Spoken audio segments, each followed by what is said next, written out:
শুভ সকাল বন্ধুরা, সবাইকে ওয়েলকাম জানাচ্ছি আমার চ্যানেল রেলিকা দ্বারা। আমি দেখতে চলেছি তোমাদের সামনে আলাদা একটি ব্লগ নিয়ে। আজ দিনটা হচ্ছে কিন্তু সোমবার।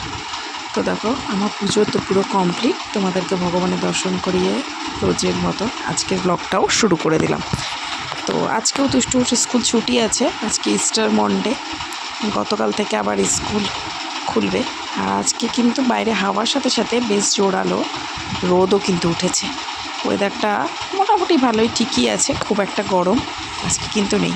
সকালে যেমনটা 6:30টায় উঠে সমস্ত বাসি কাজ সেরে স্নান করে রোহিতকে চা দিয়ে দোকানে পাঠিয়ে দিয়ে আমি পুজোটাও সেরে নিলাম। এই যে এখন আমি যাব রান্নাঘরে। দুই মেয়ে যেহেতু ঘুমাচ্ছে সেহেতু এই একটা সুযোগ করার। তারপরে কিছুক্ষণ পর ছোটোটা উঠে গেছে, ছোটোটাকে নিচে নামিয়ে আমি কিছু জামা কাপড় ধুতে বাথরুমে ঢুকেছিলাম, আর ও দেখছি পুরো গেটের সামনে চলে গেছে আমাকে খুঁজতে। ভেবেছে হয়তো আমি বাইরে গেছি, কিন্তু আমি তো বাইরে যাইনি, আমি তো ছিলাম বাথরুমে জামা কাপড় ধুচ্ছিলাম। আর ও দেখো আমাকে দেখতে পেয়েছে যে আমি রয়েছি, আর ও দৌড়াতে কত দূরে আমি থাকি দেখেছো গেটের থেকে। তো এই জন্য তোমাদের একটু জুম করে দেখালাম। ও কখন উঠে টুক করে আমাকে খুঁজতে বেরিয়ে পড়েছে।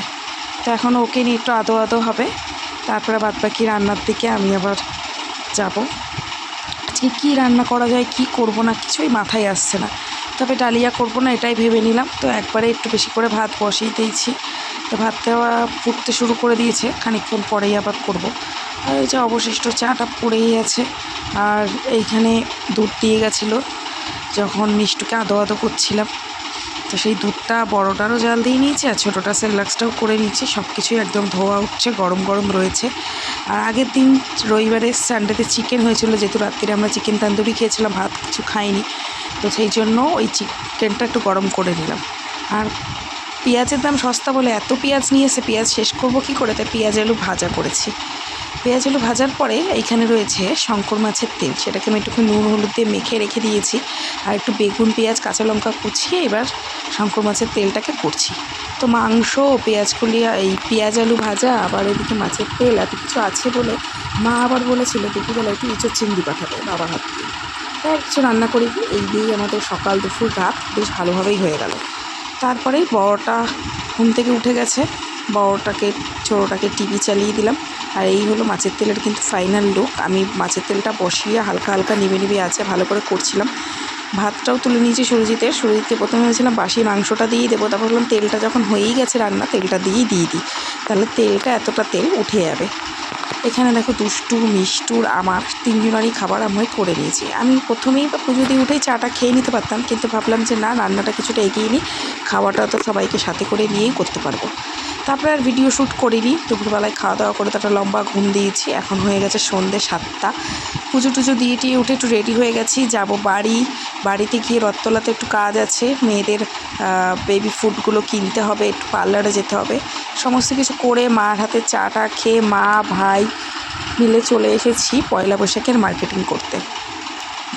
কারণ দুষ্টুর স্কুল মঙ্গলবার থেকে খুলে যাবে, আবার সেই টানা শুক্রবার অবধি চলবে। আবার তার জন্য ভাবলাম যে না, যাই আজকে গিয়েই মার্কেটিংটা করে আসি। বড় মেয়েটা রয়েছে সুরজিতের কাছে, আর ছোটো মেয়েটাকে আমি সাথে করে নিয়েই এসেছি। তো মার্কেটে ঘুরছি, অনেক কিছু কেনার আছে। দুই মেয়ের কিনতে হবে, আমার মামার মেয়ের কিনতে হবে, ভাইয়ের কিনতে হবে, আমার শাশুড়ির জন্য কিছু কিনতে হবে। তো এই টুকটাক কিছু তো কেনাকাটা আছেই। তো যে কটা আমার লিস্টে ছিল, যে কটা এমার্জেন্সি ছিল, যে কটা কিনতেই আমাকে হবে বাধ্যতামূলক, সেইগুলো আমি পেয়ে গেছিলাম, আর সেইগুলো আমি কিনেও নিয়েছিলাম। আমার লিস্ট পুরো কমপ্লিট হয়ে গেছিলো। তবে ইচ্ছা আছে আরও একদিন একটু যাওয়ার, সেই দিন কি লিস্টের বাইরে যদি কিছু পছন্দ হয়ে গিয়ে থাকে সেগুলো কিনবো।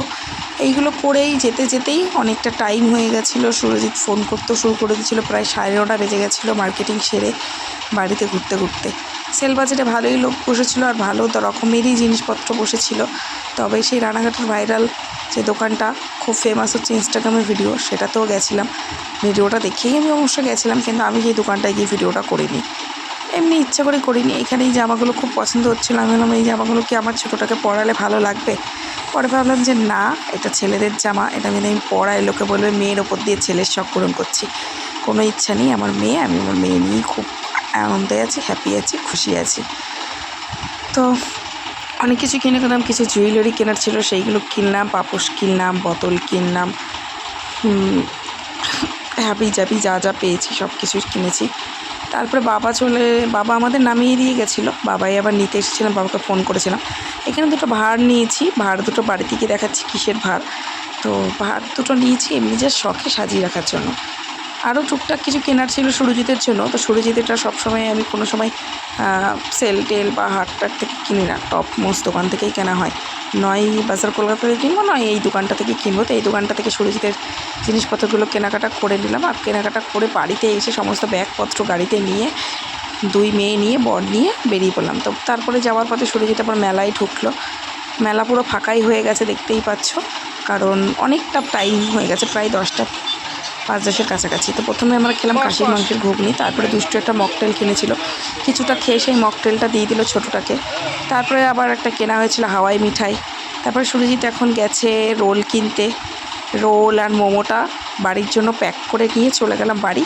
আর যেমনকার খাবার তেমনকার ধরাই রয়ে গেল রাত্রের রান্নারগুলো, কারণ ওই মোমো আর রোল, এই ঘুগনি, এই সমস্ত খাওয়ার পর পেটে আর জায়গায় ধরছিল না। আবার তো মার কাছে চপ খেয়েছিলাম। এখানে দুষ্টু, মিষ্টুর, আমার বোনের, সুরজিতের, আমার ঘরের কিছু টুকিটাকি জিনিস, আর এই হলো সেই দুটো ভাঁড়। তো সব কিছুই রয়েছে এখানে। আমার শাশুড়ির জন্য দুটো ব্লাউজ। পয়লা বৈশাখের মার্কেটিং টোটালি আমার কমপ্লিট। তোমরা কারা কারা পয়লা বৈশাখের মার্কেটিং করেছো অবশ্যই কমেন্টস করে জানিও। ভিডিওটা ভালো লাগলে সেটাও কমেন্টস করে জানিও। Bye bye.